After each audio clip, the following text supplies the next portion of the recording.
We often talk about luxury. The idea of luxury has so many different connotations, ideas, and meaning. If I asked you to describe luxury in interior design, what would you say? How would you describe it?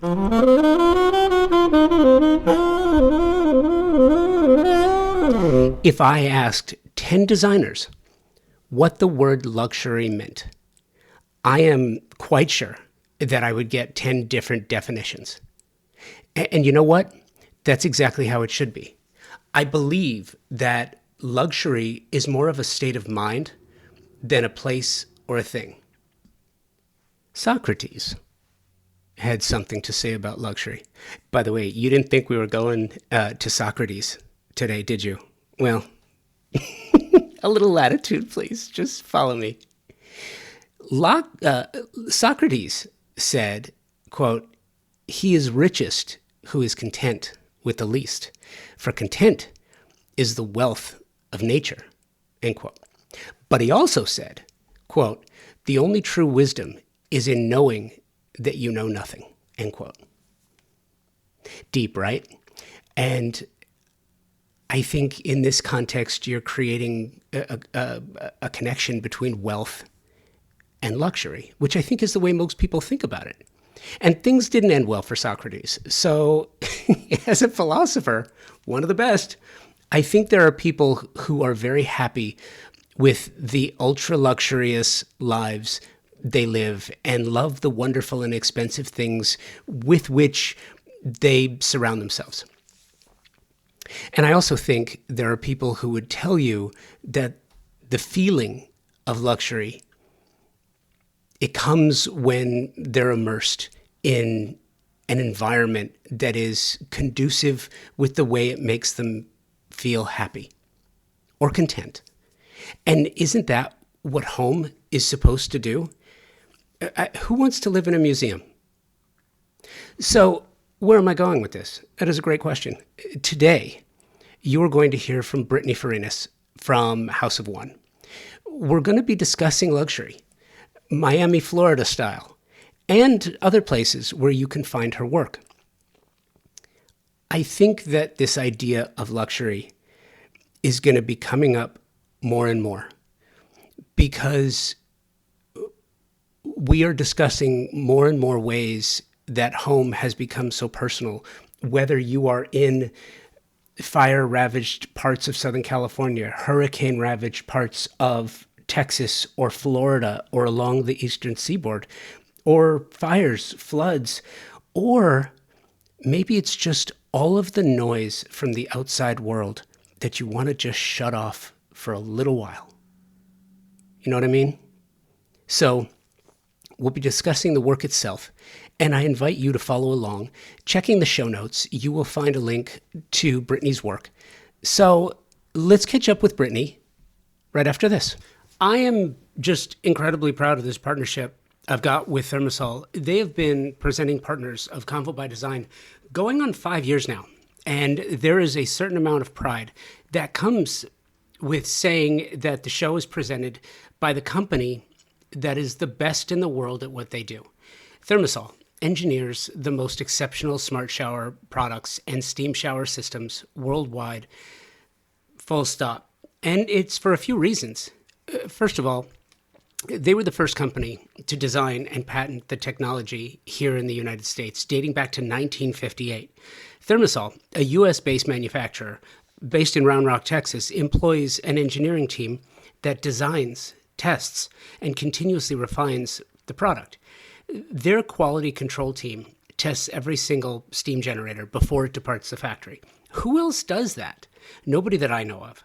I have the pleasure of working with some world-class designers and architects who tell me, and if you're in the business, you know this, that the idea of luxury has changed, especially when clients want a spa-like bathroom. Steam is mandatory, or it's just not considered a luxury. And if you want to add steam, you have only one true option, my opinion, and that's Thermosol. Mitch Altman, third generation CEO of this family-owned company of 65 years, continues to innovate in the bathroom and shower space through technological marvels such as intelligent showering systems, sound therapy, aromatherapy, technical interfaces, and so much more. And now Thermosol, the industry leader in steam bath equipment and technology since 1958, as I mentioned, is Excellent. enhancing its already Um, stellar family of Before we get products going, one of my with favorite the things to new do, indoor and outdoor because luxury I've seen your saunas work, available I've in looked three into you a little designs. bit.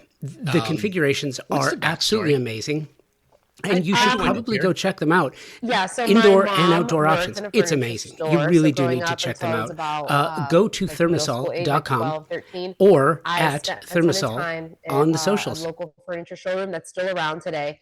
And so I just like naturally, as I, sort of, just figured out what my interests were, it was always like revolving around creative, music, art, design. But I never saw it as like a real career. I thought interior designers were interior decorators.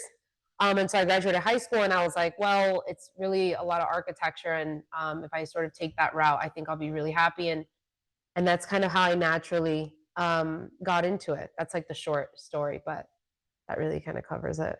Did you go to design school or did you intern with any other designers? Yeah, I went to design school, did not intern with another firm, did not work at another firm. While I was in school, I did 2 years out of a 4-year program, and while I was there, I got a job opportunity. I was working 3 other jobs at the same time. I worked at one of the hottest, or probably the hottest restaurant in Miami, where I met a ton of clients, and just a lot of the people that were sort of part of the beginning chapters of my journey. And so one of those people, he became a legendary client. I call him. He gave me my first shot, and I had already done a project, but it wasn't anything significant. And so we did that project together, and then we ended up doing five. Fast forward to now, but and then it just was like all referrals from there. But yeah, I'm technically trained in AutoCAD and SketchUp and all the things, and so I did everything on my own for like a couple years, and then I started hiring a staff, and started not really doing the CAD stuff anymore and just focusing on creative and working with the clients. When did you know that it was time to scale up? After I finished my biggest project that I did on my own, which was 10,000 square feet, we did some light renovations and then a ton of FF&E. And I got really lucky with that project because that was my first like sort of breakthrough moment with custom furniture and millwork. And we did this just super comprehensive package. And I did it all on my own. And so not only did I realize, okay, now is when I need to hire a staff. The project was uber successful. The client ended up selling it actually shortly after because the Miami market at the time, the real estate market was just going crazy. And he made about like $14 million profit, and which is why he sold it. But uh, but after that, I sort of said, wait, this experience was just one of a kind. I love custom. I love doing all this.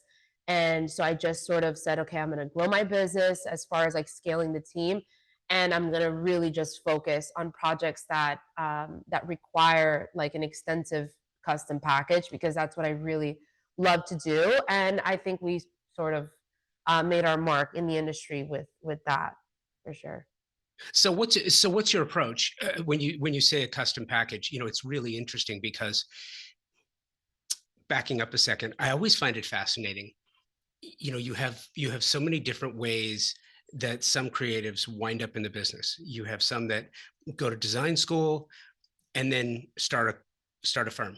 You have some that are maybe in design school, but then they intern with another firm. They sort of learn their chops and then they start a firm. Or some come from a completely separate industry and get into it. And I think it's interesting because in all the conversations that I've had, very rarely do I ever hear the same story about how they got into the business. And it's Yeah. interesting because what you learn is basically empirical data. It's what you learn in the field, it's what you learn as you go. How has that helped you sort of define your particular approach to the business? Yeah, I think so going back to when I was in design school and I had this, great opportunity to work on a home with this client who I previously mentioned.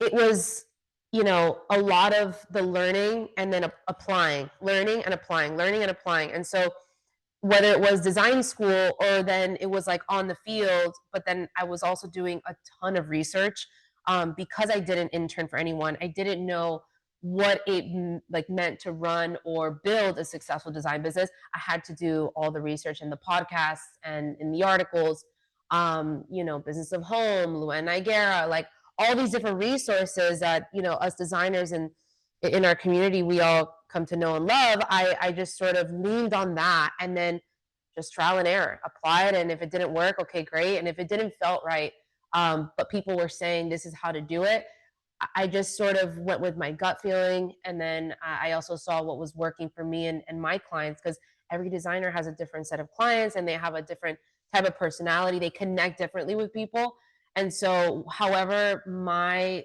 circumstances were fitting at the moment is sort of how I navigated through the process. But yeah, it was definitely it was challenging, but I felt like the process was very fluid, and luckily I sort of I hired fast in the beginning, and then I started to find myself firing fast, and I just figured out, okay, this is my criteria, and thankfully it took me about a year to learn that, and then I started getting really intentional about all the decisions I was making.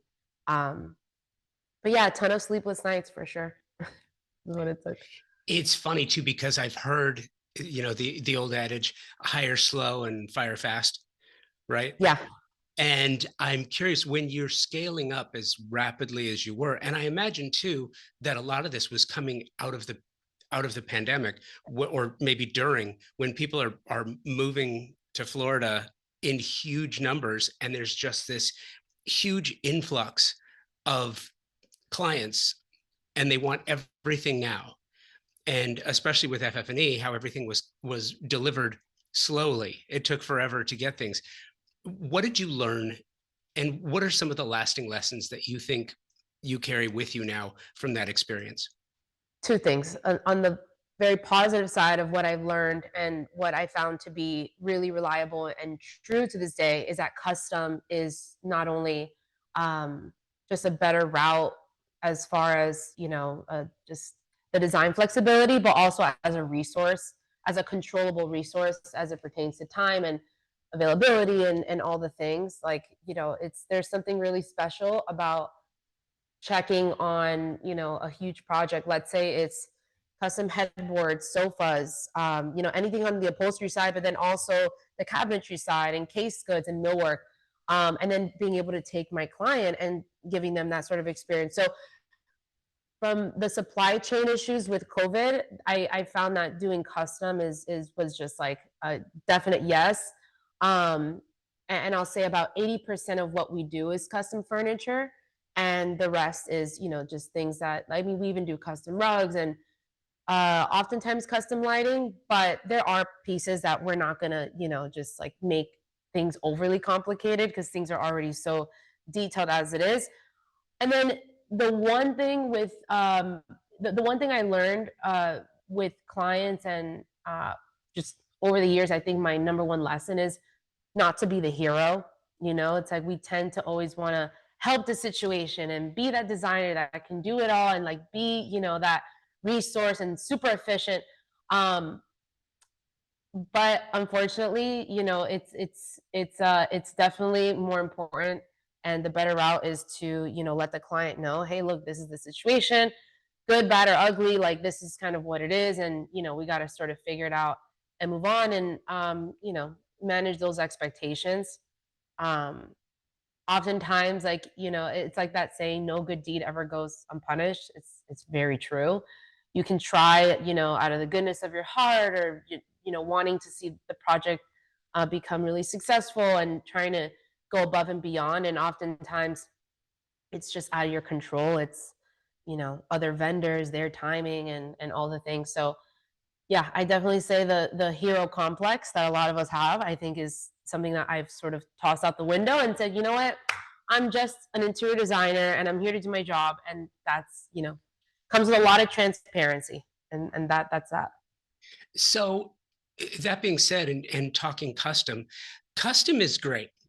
Love custom, but you run up against a couple of issues. You still need raw materials. You still need to find the the fabricators. Do you work with a number of workrooms? Do you have your own workroom? Do you stick to a limit? How do you approach that? So I work with one workroom. I don't, going back to the transparency comment, it's like I'm also very transparent about my resources. I don't really, I don't feel like I need to be hush hush about like who I work with and what I do behind the scenes to get it done. Like a lot of interior designers, they work with the same workroom. Their name's Grafton Furniture, and they've been with me since the very beginning. They are super equipped. They have an immense showroom and workroom. They have all different departments. They're very thorough with their shop drawings. They're on site. They're local. If I have a project in New York, North Carolina, Los Angeles, they'll go. They're primarily focused down here, but they do high end commercial and residential. So like, my favorite pitch. It's like I've said it a million times, but they've done all the high end restaurants. So from Carbone to Komodo to Casadona and like all these other big, beautiful restaurants. When I tell a client that, when we talk about pricing and custom and why we should go that route, it's sort of like, look, we're bringing in the big guys. We're bringing in the guys that know what they're doing. They're very helpful. It's a family-owned business, and they've been doing this for 50 plus years. And so their guidance when it comes to picking out materials and different applications and all the things, it's very collaborative. It's a great experience. It's something I can add for the client. And yeah, I think it's just really special. And I feel so confident in this partner that I'm able to really feel confident in my design process when saying, you know what, we're just going to do like the majority of this custom. Um, so that's sort of the approach. You are listening to my conversation with House of One's Brittany Farinas. We'll be right back. The absolute best specifying designers, architects, and landscape designers are all highly focused on the technology and performance of products and materials today. You just have to be. And you have to, because the products you specify for your projects have to perform and they have to last. That is one of the reasons why I am so incredibly proud to be working with TimberTech. Their focus on the technical renaissance of synthetic decking is literally changing the conversation about innovation and performance. It pulls focus on three priorities homeowners have and expect from the products their designers and architects specify for their luxury projects. 1, the aesthetics must match the overall design and fit visually. 2, durability and maintenance. I've told you my board flipping stories about my own wood decks over the years. Clients not only want beauty, but they want ease of use and they want it to last for decades. 3, sustainably made. Clients are more conscious about the environment and they want the same of their materials and the companies that manufacture their materials. TimberTech hits each one of these elements with a product that not only meets expectations, they exceed them. TimberTech makes a synthetic decking that looks just like wood. Color and embossed wood grain for a natural appearance. Their composite decking is technologically superior. It's been created to last for decades, and it's manufactured with up to 85% recycled materials. 85% recycled materials. Their advanced PVC vintage and landmark collections have a Class A flame spread rating, making these products an amazing choice for wildfire-prone areas, which unfortunately continues to grow on the risk map. Check the show notes for more information about this and to find the nearest showroom or lumberyard where you can find TimberTech. You can also check them out directly, timbertech.com. richest.com. As a busy professional designer, you know how important it is to find the right partnerships. Partnerships that allow you to specify the right products for every project. Professionals like you don't just have time to sit around and waste, right? So let me tell you about one of my partnerships. Pacific Sales is here to serve you with expert, knowledgeable, and non-commissioned professionals to help you specify the right product for all your projects. Non-commissioned. That means their only incentive is your satisfaction. Pacific Sales Kitchen and Home, a Best Buy company, has just that, with over 60 years of service in Southern California. Pacific Sales is your destination for exploration, advice, and inspiration. And you will find all your favorite brands, like Monogram, and their commitment to providing exceptional products, starting with materials. Monogram sources commercial-grade stainless steel on their refrigerators, unscratchable sapphire glass on their cooktop knobs, durable marine-grade bearings on their dishwasher racks. Monogram takes inspiration from the leading-edge materials used in the high-end automotive and aeronautics industry to provide you with lasting beauty and exceptional quality. The beauty is backed by the same level of attention to performance, which is why Monogram appliances are trusted and sought after by chefs all over the country. Chain-driven French oven doors that can be opened with one hand, and an industry-exclusive hearth oven that allows for all-electric indoor brick oven-style cooking without the need for external ventilation. These are just a few of the things that make Monogram so special.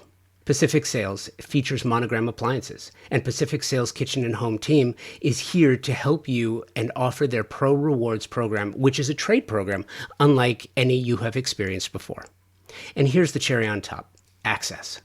Access to exclusive builder trade incentives from top brands like Monogram. Visit a Pacific Sales showroom today to learn how you can unlock additional savings and benefits. Don't miss out on the opportunity to work with the best of the best. Visit Pacific Sales Kitchen and Home today and elevate your projects to new heights.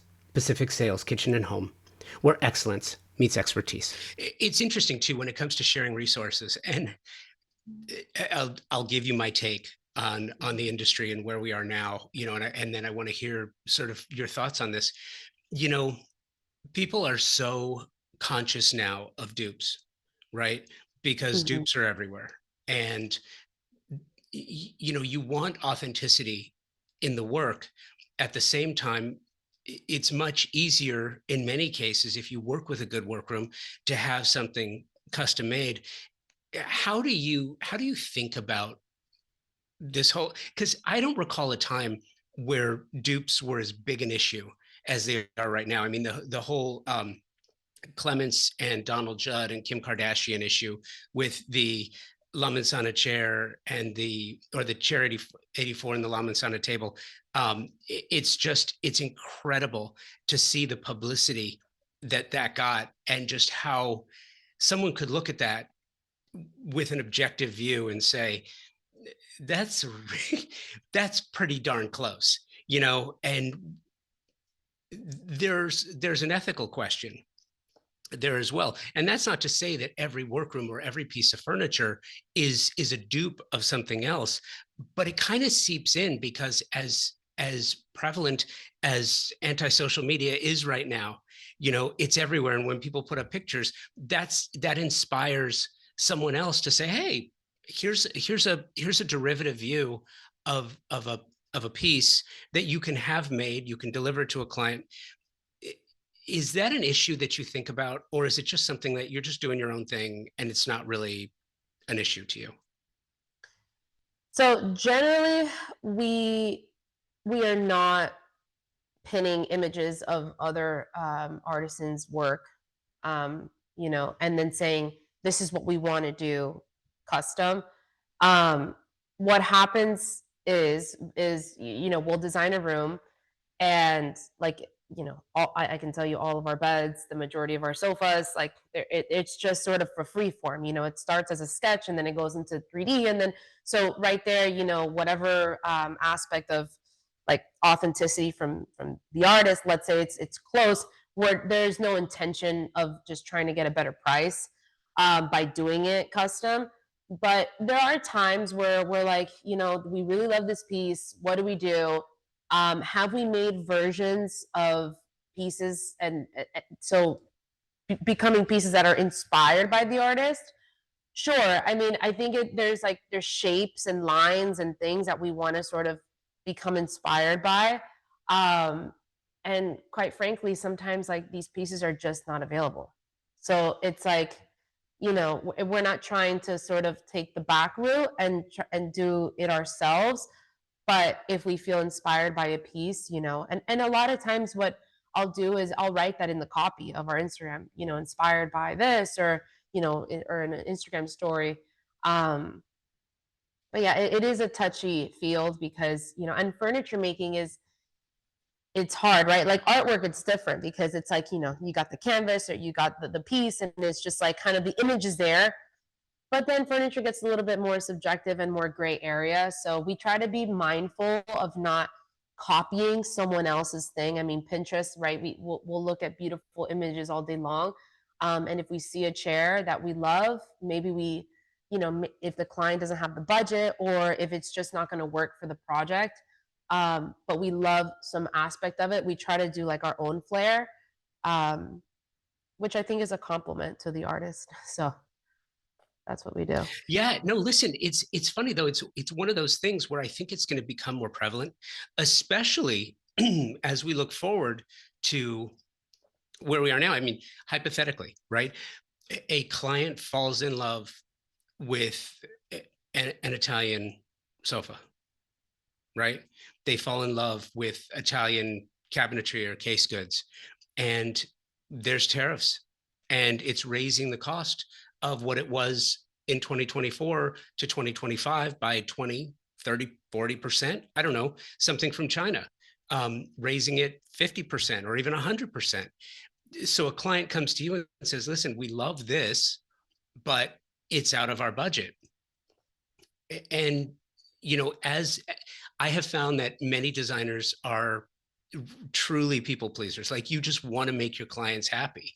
But there's also the creative side where it's like, look, we're not crossing that line, but what do you think about this? And that kind of leads me into wondering about you and your creative process, because you have to be a designer, an interior designer. There's both a artisan side and a business side. But when you're a furniture designer, I haven't found many in the design department of furnishings thinking about, well, what are we pricing this at and how's it going to sell? They're just like, I want to make something amazing. Yeah. Where do you fall in that when it comes to designing case goods, furnishings, furniture? You know, what's your process? So I think about it in like a threshold of, we want things to be, when it comes to custom furniture and case goods, we want things to be practical as it pertains to the design process. So obvious things like we just did this beautiful, like 9 foot tall, sort of freestanding curved headboard. And we use like, it was like a double Kelly Wearstler fabric, and we sort of wanted to create this fun like Kelly Wearstler bed, where it's kind of like a little like like ode to her and just and her amazing textiles. But you know that's going really custom, but using a local resource to make it, that I feel like really is a good example of my approach to custom furniture. Um, when it comes to case goods, I love to find eclectic, fun case goods that kind of fit into that 20% bucket that I mentioned earlier, when we're doing non custom. But for example, we're doing a floating console now, with a beautiful stone detail that I probably couldn't source. But it's a very clean, sort of modern console. And so I won't sit there and start designing case goods with like all these like crazy details, unless it's like, in a kitchen or some sort of buffet or cabinetry that has like a beautiful molding profile.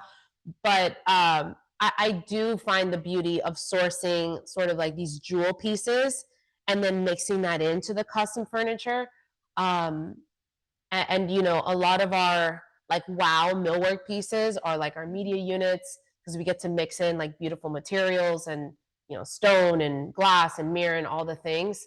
Um, so I guess I go more artistic on the upholstery, and then I go more practical in the millwork for custom, and then I go more artistic when it's non-custom.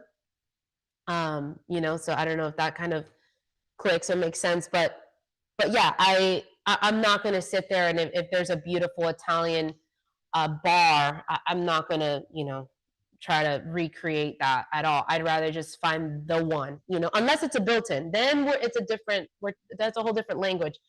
But yeah, I kind of just let things be where it makes the most sense. Are you from South Florida? Yeah, from Miami, born and raised. Born and raised. It's funny. I lived for a year in Fort Lauderdale. Oh, nice. And so I got to experience South Florida. Do you think does South Florida have a design style? No, it doesn't. Or at least I feel like right now, if it does, it's very it's a confused design style. Well, and maybe that's what Miami's design style or South Florida's design style is a highly collected. One of the things that I really noticed is more so than any other city I've ever lived in, even Los Angeles, is it is a melting pot of every nationality you could possibly want. It's just, I was so amazed by the number of languages and the amount of culture, the ingrained culture, La Calle Ocho. You go down to La Calle Ocho and the Cuban culture, you might as well be in Havana. It's yeah. got that feel, but you go into other parts of South Florida. And I'm asking because I find it fascinating. California has a style. Memphis has a developing style. Nashville has a developing style. Atlanta, Yeah, sure. has a style, whether you're inside the perimeter or outside the perimeter. DC, it's really interesting how many cities and states are kind of developing their own design style. And I'm just curious how the eclectic nature of South Florida impacts and informs the manner in which you work. Yeah, I think there's two main drivers here. It's culture, and then it's also location and architecture.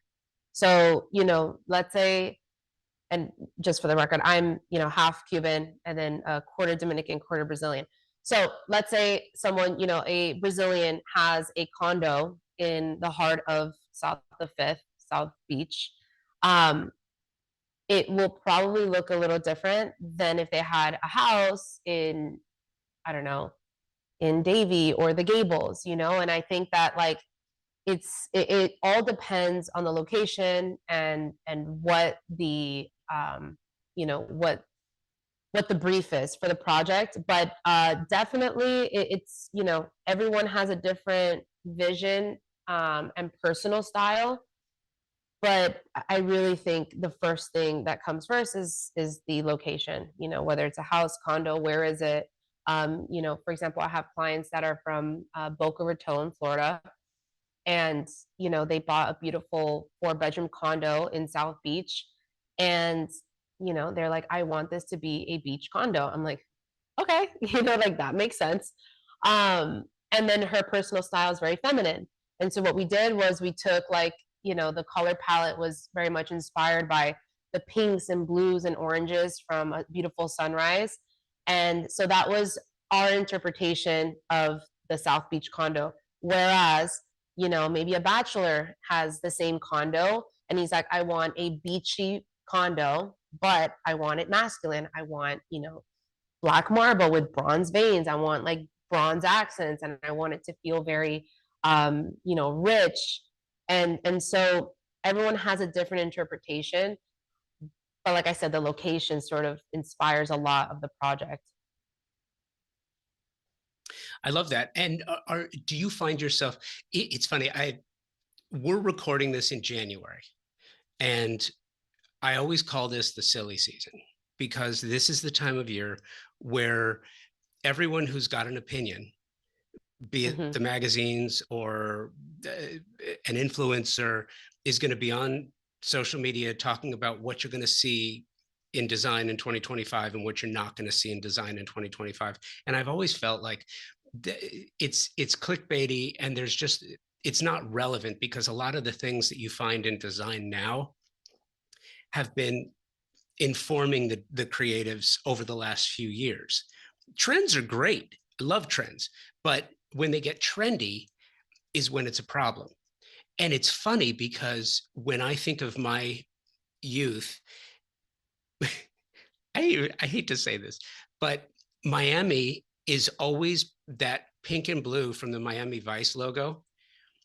And Oh my gosh. Yeah. but my first trip to South Beach, and to see the Art Deco, and to see the style, and to feel the vibe, It's special, huh? it's special. It's really amazing. And I imagine it's incredibly influential for you as a creative.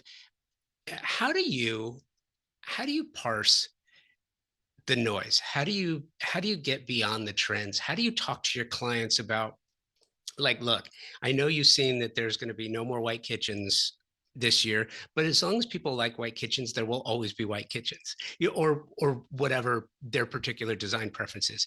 How do you have that conversation with your clients? How do you direct and redirect? Yeah, I have a client who literally this is the conversation that we had a few months ago of like, I want the white kitchen. And I was like, okay. I tried to like steer her away, maybe an off-white, like maybe a taupe, maybe something else. No, I want a white kitchen. And and instead of fighting it, I'm like, okay, how do we make this white kitchen timeless and beautiful and not this white kitchen that we've come to know that's all over Miami.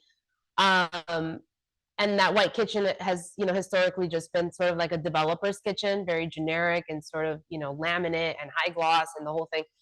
And so I said, okay, great. We're going to do a white kitchen, but we're going to do like some really detailed profiles on them and on the cabinet doors. And we're going to do a beautiful Arabescado marble. And it's going to be this sort of, elegant and, just beautiful, elevated version of a white kitchen. And that's the conversation, I have with clients when they have wants. Like I would never want a client to come to me and say, I really want something. And I'm like, yeah, we're not doing that. This isn't my show. This is their show. I'm here to sort of guide them and make the right choices so that their boxes are checked, but then their bigger picture box is checked. The whole project is beautiful and it's something they can be proud of. Um, and what I always tell clients is you do not want something that someone else has. I'm not afraid of using the same material twice. I'm not afraid of using the same fabric twice. Like I'm not that designer either. But I want to remind them like we have to do the wow moments. We have like sometimes clients will say, well, can't we just do like, a simple like Taj Mahal? I'm like, we can, but then we'd be amongst, 100,000 other people in Miami doing the same thing. So I always try to sort of push them where I know I can, and then, please them where I know that really means something to them. And that being said, I'm curious, how has that changed for you in conversations with your clients? What are they asking for now? What does it mean? I'll give you an example. Um, a kitchens are having the moment, right? Bathrooms were having the moment a couple years Mm-hmm. ago. Kitchens are having the moment. I mean, it is about multi-functional, multi-layered, multi-purpose, where you can have, you know, the the triangle is kind of an idea of the past, and zones are the idea of the present and the future, with the butler's pantry, the scullery, the coffee bar. In Florida, I don't know, is weed legalized for recreational use in Florida? I don't think it is. I'm not sure what the status of that is. I And don't think so. I asked the question because in states where recreational use, adult use is legalized, not just medical, you're seeing these weed bars pop up as part of a kitchen. I'm just curious when it comes to the kitchens, as an example, but the whole home, what are you finding that clients are asking you for now that maybe they weren't asking for before? Um, Pantries, just huge pantries, creative pantries. They want to do the Pinterest pantry. You know what I'm talking about, right? Like Yeah. so they want to carve out a big space in the kitchen for that. Otherwise, we're really, throughout the years, we're finding, little sort of bells and whistles that we can provide for our clients. And every time we design a kitchen in this office, we're always sort of checking like a couple boxes of, whether it's the coffee bar, if we can have like a little wine, like sort of station, whatever it is, and if the client wants to add something else in there, but we've been hearing just a lot of the pantry. We want a huge pantry, and then they also want to hire someone to come and do all the organizing and all that, and that's sort of like the main focus. But the weed bar sounds really interesting. I have not heard of that yet. I haven't seen photos of it. I haven't seen anything on Pinterest. No one's talking about it, at least in this area. So that's really interesting. Yeah, what's interesting about it too is you have like a lot of conversions, especially on the West Coast, from the 90s cigar bars, in-home, cigar lounge, where they're taking that same air purification idea. So you've got this Yeah. combination of refrigeration and air purification and creating an environment, which is what design's all about. I mean, maybe not, for a weed bar, if that's not something that you use, you're not going to necessarily put it in your home. But what about the outdoors? I've always thought Florida, especially South Florida, is extremely challenged. Growing up on the West Coast in Yeah. LA, outdoor space is super easy. It's usually the weather's usually the same.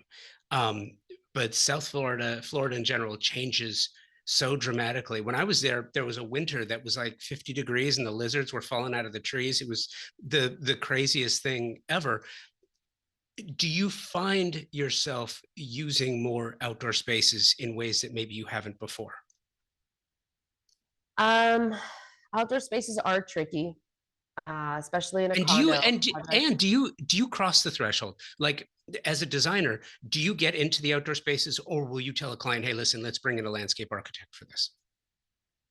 It depends on the project. We brought in a landscape architect to help sort of map out a bigger project that we're working on a few years back.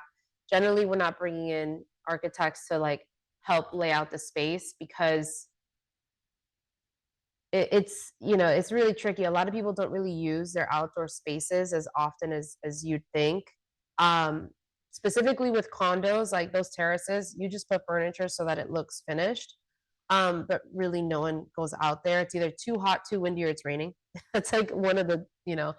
Um, for a home, it's a lot. You have a lot more flexibility, but yeah, I mean, we still we for residential projects we source from places that have indoor outdoor, so we can have some continuity. Whether it's like we're bringing in the same fabric, same color. Artefacto is a brand that we use a ton in South Florida. They're everywhere. They're in New York now. They just opened their new flagship, and yeah, they come to mind. They are a Brazilian furniture manufacturer, and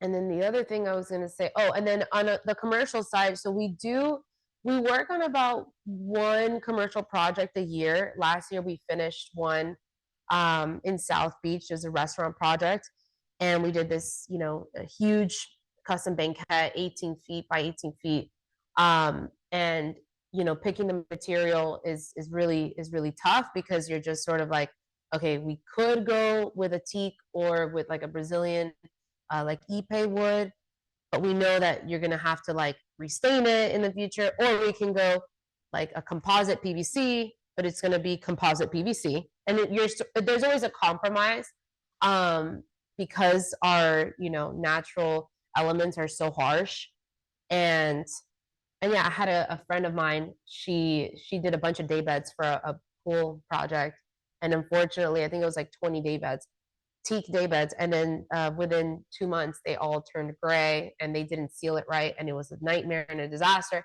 And I just sort of said, "Look, if I were to take on a project like that, restoration hardware. Like, I hate to say, but I'm gonna say, I think RH does really good with their outdoor stuff. They have a lot of, great um they have a lot of great collections. I think they have like 20 collections. So you can really, you can get the slatted look if you want. You can get the rope, you can get whatever, the aluminum. Versus seriously spending $5,000-6,000 on a custom day bed that you're gonna have to spend another 5,000-6,000 over the course of 3 years to maintain and then throw out. So yeah, outdoor gets a little tricky in South Florida. So two things I want to follow up on and challenge you a little bit. And it's not you personally, but it's professionally, because you said something, two things actually, that I want to drill down on because I'm fascinated by it. It's not you. It seems to be a thing. The first is composite PVC. So one of the partners that I work with on the show is the AZA company and a product called TimberTech. Are you familiar with them? I've heard of them. Yep. So TimberTech does it's a composite, it's a PVC, it's a man-made, and you look at the wood grain, and it's fantastic. Yet, to your point, many think it is what it is. They haven't seen it, so they don't look at it. They wouldn't necessarily specify it because they've got this old idea, kind of like back to my back to the way that I think of Miami with the pink and blue from the Miami Vice logo, right? That was a long time ago, and things change. Why do you think that perception remains? And especially, this is also totally on my mind because, for the last couple of days, watching LA burn and Yes. realizing that, when I was in Manhattan Beach, I had a wood deck. It was real wood, and I had to flip boards, and it dried out, and it had to be restained. It was horrible. But when there's a fire, it's kindling, right? I'm just curious, why do you think there is that perception of something like a composite PVC when the technology has changed so dramatically? So I love the material. Absolutely love the material. The problem is the installers and the fabricators. There's no one to build these big pieces, and especially if I got returns and grooves and all these things. I'm a big believer, like less of a headache all day long. We did something in PVC. I'm trying to remember if it was a part of the millwork in this project. We did something in PVC. It came out great, but the guy, it was a residential project. We did a banquette. Just the client just wanted like a really nice long banquette. He had a huge terrace, and I was like, okay, great. We're gonna use it's called polymeric was the name of the PVC that we used, and it was a really simple banquette, rectangular, sort of just 18-inch seat height, storage underneath. What happens? He doesn't seal the inside. Within a couple days, the whole thing, like I guess he lined it on the inside with plywood, and then it got moldy in like a couple days. And so the outside, yes, was the beautiful material.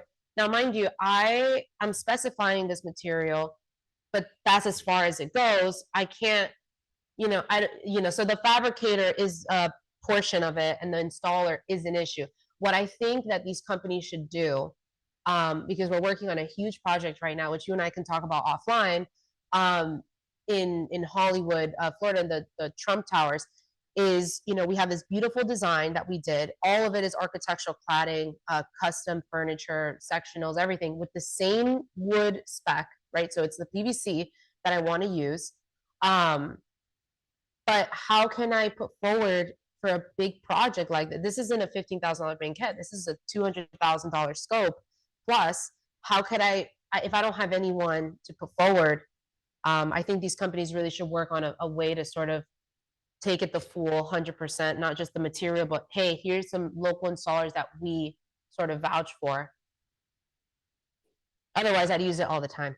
Yeah, no, I love that. I think that's a great explanation. And that kind of leads me into the second part of that is, and I loved hearing you explain RH and sort of how someone might use them. But to your point, and you even mentioned this, and I've heard this too, I hear this all the time, like bashing RH seems to be a thing, right? And it's okay in the industry. And I never understood that. It's like, look, if you don't want to specify them, don't specify them. It's totally cool. But they provide, and they're not a partner of the show. But I do find it interesting because I think there are some others out there, but I think RH and their model is an easy target. But one of the things that I think RH does that we could use a little bit more, and I want your take on this, is sort of their approach to the design industry and the design community, and how they kind of make it really, really easy for designers and for clients if that's what they're looking for. Absolutely. I think what happens with a designer's relationship with RH, and I'll just sort of speak from the standpoint of like looking at the vast majority, um, and the feedback is that we don't really love when clients go into an RH showroom and say, well, why can't we just do this whole room after we've already been maybe locked in, right? Like, or we're working together. Hey, why can't we just like do this whole set? We just did a project in North Carolina, a lake house project, and I used their Byron bed and nightstands, and it's a beautiful. It looks like it could have been like locally made, like a custom, like a very thin reeded curved headboard with these matching nightstands, and it looks phenomenal in the room. And I think we use maybe an accent chair from RH, but they have like just some amazing case goods. Like their case goods are just great. The way they finish the interiors, whether they line it with the same exterior material, whether they have the velvet inserts in the drawers, or their travertine, their stone stuff is amazing, and something that is readily available. I have a rep that I've worked with for years, and it is a great resource. But I think that client designers get a little worried when clients go into a showroom. I'm not personally the type of designer that takes my clients shopping, because I just think that I don't see there being like an organized way to do that. Um, but it is kind of like, okay, I take my client into a finished project. It's almost like taking your client to another designer's home. You know what I mean? Or another designer's project. It's like a weird feeling, because then it's like, why'd I hire you when I can just hire RH? Now, obviously, RH does a great job at marketing, but what they don't do is they don't explicitly market the fact that they don't do like, wall coverings, or, like any real extensive work beyond the actual things that you're looking at, the tactile things you're looking at. And we all know there's 1,001 things to think about in a design project. So yeah, I personally love RH. I am a firm believer that you need to mix and match your projects. So I use them as a resource. Their lighting is also good. So yeah, I'm a fan of theirs. I know it's a little like, oh, RH, it's like, again, but I look, I love that explanation. I really do. And I think you kind of nailed it. I would just add on to that. It's funny because when I started doing the show, and I've told this story 1,000 times. I imagine everyone who's listening, sorry, when I tell this story, they just kind of eye roll. It's like I tend to tell the same stories over and over again. But when I first started doing the show, I would ask designers, like, do you have, or what is, or tell me about your signature style? It's not a stupid question. It's a pedestrian one. It's just very basic. There's nothing, a good designer is going to tell you, well, I do what my clients want me to do. My personal yeah, preference doesn't really matter unless it's my home, in which case that's a great conversation to have. But the thing about RH, and back to that idea, and I think you kind of nailed it, RH is a style. RH is a very distinct style. if you want that style and that's what you're looking for, it's great for inspiration and aspiration. And the qualities of a great designer are that you can take what something, someone like an RH offers, and then customize it for the client. Like, if all you're looking for is the vignette inside an RH showroom and you want to put that in your living room, okay. Okay. I mean, Yes. you can do that, but that's not unique to you. And I think that most clients hire designers because they want something that's unique to them. Yes? Yeah, absolutely. And they, I just thought of a client um, that we were working with last year, and when they brought us on, that was her. Hey, we actually went to the RH outlet and we bought all this RH stuff, and you can tell, you can just tell there's no dimension, there's no depth. It's just the white sofa, and great. They threw in some black accent pillows, um, and again, their stuff is great. But if you are a client looking to hire a designer because you want a project that looks very layered and thought out, and has a very sort of like chic finished look, then going to RH and copying and pasting is not going to be a way to go at Yeah, all. and the same way that going anywhere and copying and pasting. Like, Yeah, I don't have conversations with designers who say, yes, my client wants to go to Roche Bobois and pick out yeah, everything from Roche Bobois and put it in their living room. It's just not something I hear a lot. Now, they may love a mahjong sofa, or they may love yeah. another piece and put that and make it the focal point and then surround it. But again, that's what designers do. Shifting gears, how do you discover, like, you have incredible access to design resources, furnishings, showrooms, art, culture, society, where you have access to everything. But I would imagine too that you need outside influence and outside inspiration. How do you find that? How do you find new vendors? Do you go to the shows? If so, which shows do you go to? And do you go every year? How do you manage that? Yeah, I go to ICFF every single year. That's like since 2018. I've been going, and I went to the Milan show a couple years ago. Wasn't crazy about it. Really overwhelming. Just too much to look at. A lot of things that I would never specify. But the shows that were happening, like Alcova was one of them that was very memorable. I found a couple artisans there, and and again, going back to my ratio, I'm really feeling that 20-30% bucket. So it's if I find someone that I really admire and love their philosophy and their approach and their aesthetic and what they offer, then I'm going to stick around and follow them and see what cool things that they're coming out with, or what things we can collaborate on, which is always so fun.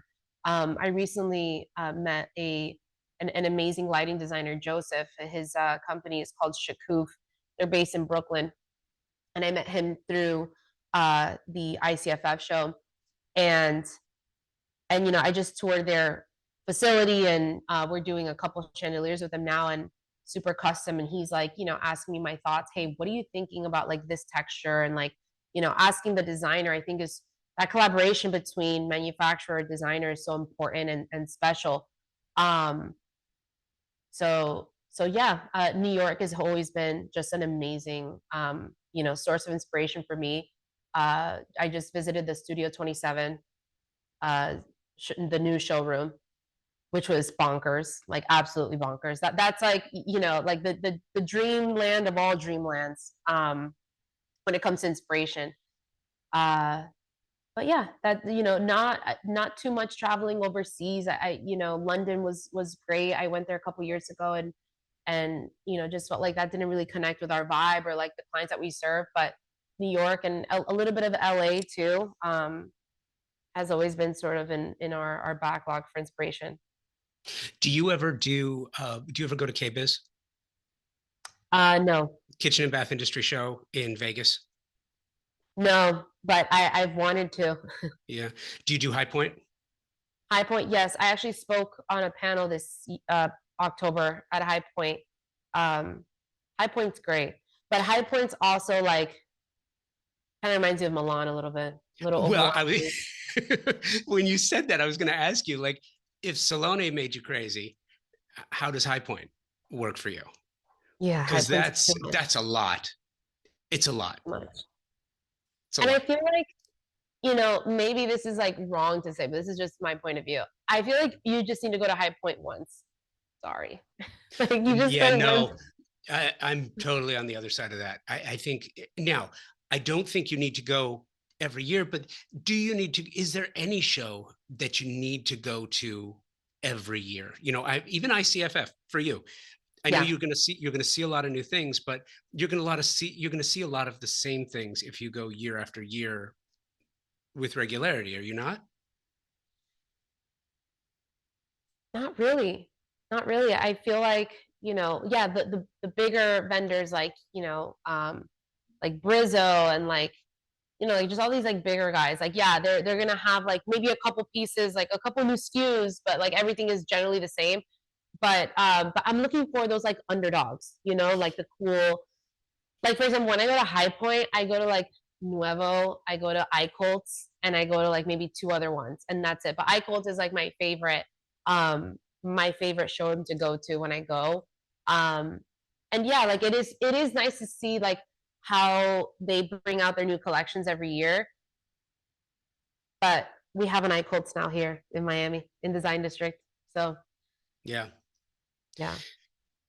How do you? I have heard, and I believe this, that service is the most important part of the design industry these days. And it's not just the service that designers provide to their clients, but it's also the showrooms and the manufacturers that are providing the service to their design clients who are Yeah, ultimately delivering to their clients. totally. How do you, coming out of this era of material was so hard to get, product was so hard to get, that I think many designers kind of had to deal with a lackluster service part of the industry. They just kind of had to deal with it. It's like, well, listen, if you want the product, you're just going to have to wait to get it. And because of that, the service wasn't the best. Um, but I feel like there's a need now where designers, you have the choice back again as far as who you want to work with now that supply chains have freed up a little bit. Are you finding service coming back to you, and how demanding are you when it comes to your showrooms, manufacturers, product providers, fabricators? Yeah. So it's funny because I was just talking to a girlfriend about this literally 2 days ago. So it's funny that you asked me this question.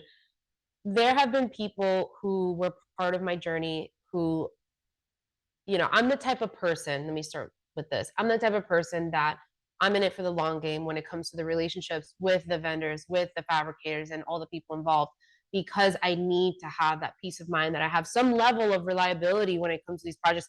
I have, credibility with my clients when it comes to, hey, I have trusted resources, because that's really what they're looking for, amongst other things. But they want to know that you're capable, to execute a job. And so I've had people that let me down once or maybe twice, and I'm like, no more, like just I'm done. Like I can't, because I have to manage not only you, I have to manage this person and that person and this. And it's funny because like, one of the relationships that I let go a couple years ago because of that, he's now on a job that I'm on, and it's kind of like, you know, great. I'm not the one bringing you, you know what I mean? It's like, listen, and I'll be, I'm very respectful and I'm playful and, whatever, but business is business. And, it's already hard to deal with clients, and I actually think not enough designers talk about this aspect of how to work with clients, and how to manage things when projects go sour, when things aren't working out. And, you know, if a client is having behavior that is not acceptable, I think that's a topic that I'd love to explore with you know, with you, or with anyone who wants to sort of sit down and talk about it, because I think it's a really silenced topic in our industry. But going back to your question, I generally stick with, you know, the same vendors, project after project. I switch it up because I do bring some new vendors into the mix, but I try to like have that same ratio of like 80% of the same people, 20% maybe new. I don't like to experiment um, with new clients, or, you know, if it's a repeat client, I'll have that conversation. Hey, what do you think about doing this like chandelier with this vendor who I've never worked with before? You know what I mean? Like sort of like, hey, if something goes wrong, or if they drop the ball and we're buying a, you know, $50,000 chandelier, I want you to know like the customer service dialogue is going to be different. You know, I don't know what I'm going up against. And yeah, that's just going back to the, you know, being transparent. But yeah, it's really important. You know, and it just comes with experience and working with you know, with these companies. And the other thing I'll say about that too is like when I find that a vendor or a manufacturer is doing certain things that are keeping the project really organized and fluid and everything's like going great, I try to, you know, um, give like some pointers to some other vendors who are maybe not doing those things, and say, hey, why don't we try doing this? Like, you know, like if, for example, custom stuff, we started doing like, you know, a monthly call or like a biweekly call, like just little things like that to sort of keep, you know, the gaps as tight as possible. Um, and then also on like with my internal team and my purchasing department is like, you know, how can we internally catch these things? Because, you know, who's going to care more about the project than the designer, right? Like, and yeah, so I think it's looking within and then also trying to help everyone around, because we're all at the same table, and you know, trying to make this project as successful as possible. Yeah, no, I get it. That makes a lot of sense. And it's funny, to your point. I would love, I moderate a lot of programs and I produce a lot of programs, and I would love to have that conversation. The problem is, and the reason I've never been able to do it, is because designers don't want to out their clients, even if it's not by name, but telling their horror stories is just something that designers seem to put the blinders on and shy away from. But you'd have to include the horror stories along with what made that particular client such a nightmare, right? Yeah, I'm ready to do it. I'm like, You're down for it? oh, I'm down for that. Yeah, I think that, you know, justice needs to be served over here. Like, it's just one of those things where, you know, like, yes, we are providing a service to our clients, absolutely. But for some people to sort of take that into their power and say, well, now, you know, you're basically like my freaking peasant, is like that sort of vibe is not happening over here. But people do it. And it's funny because like I say it and people will be like, oh my God, like how, you know, but people go through it. Designers go through it. Trust me, I'm on a Facebook group and I read the horror stories and I'm just like, well, why am I not hearing about this on podcasts? And, you know, but yeah, I think, you know, it is what it is. It happens. By the way, we're not the only service providers that go through like stuff like this. I think the service industry in general sort of has this, you know, weight on them. But yeah, you let me know. I will make myself available. All right. We're doing it. We're making it happen. Brittany, this was so much fun. Thank you for doing this. Oh, thank you so much. I actually, midway through, I'm like, did we start this? I'm like, this conversation's like so fluid. It's going so well, but this is so awesome. Thank you so much. Design Hardware's newly remodeled showroom is where you will find a gallery-style space with a thoughtful display of products, purposefully positioned to allow unbridled exploration and discovery. High-end faucets, luxury tile, Natural stone, wood floors, and bespoke hardware selections are presented in a holistic manner, strategically arranged to stimulate creativity and transition your vision from the conceptual stage to a fully realized space. Conveniently located, free parking available. Stop by to find your inspiration. Collect samples, get expert advice, and tackle everything on your shopping list all in one place. Visit them online at designhardware.com or in the real world, 6053 West 3rd Street in Los Angeles. Thank you, Brittany. Loved our chat. Thank you to my incredible partner sponsors, Thermosol, TimberTech, Pacific Sales, Monogram, and Design Hardware. Amazing companies and great friends to the trade. So please give them an opportunity on your next project. And thank you for listening, subscribing to the show, and sharing this show with your colleagues. If not already subscribing, please consider doing so that you receive every new episode automatically to your podcast feed. Until next week, thank you for sharing this time together. And until the next episode, be well, stay focused. And now that it has arrived in earnest, try to stay above the chaos.